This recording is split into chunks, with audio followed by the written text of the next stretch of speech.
possible and appropriate to us. These expectations tend to generate the actions that turn them into realities, and the realities confirm and strengthen the original beliefs.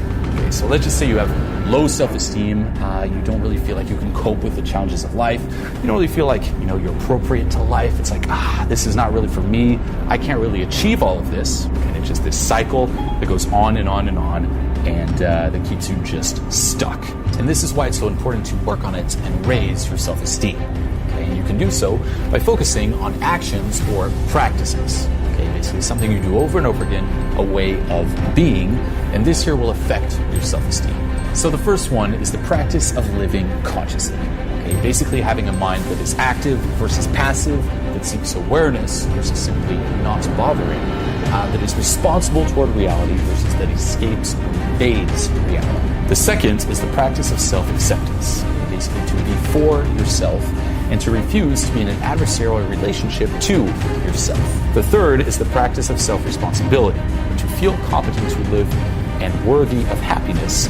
I need to experience a sense of control over my existence. Okay, and this means to take 100% responsibility for your life and your well-being.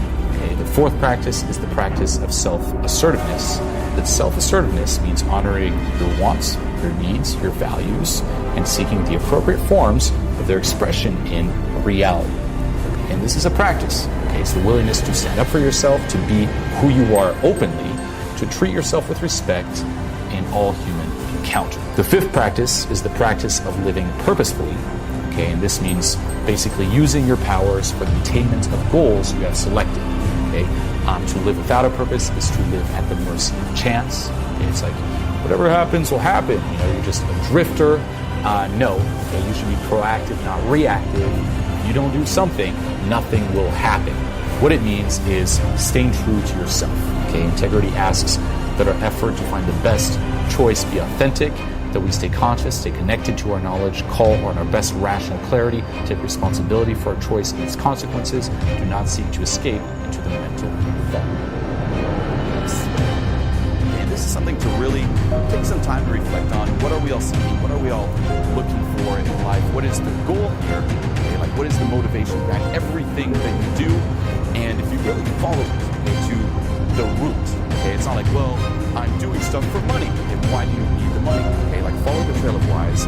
It always comes down to happiness. Okay, and happiness here with a capital H. Basically, a continuous state of happiness with no sorrow, no suffering, no anxiety, no worry, just that feeling of peace and just being at ease. That's what we're all after. This is what drives us. This is what we're seeking. Okay, everything you're doing right now, you're doing it to hit this state, to experience this state of just being continuously happy.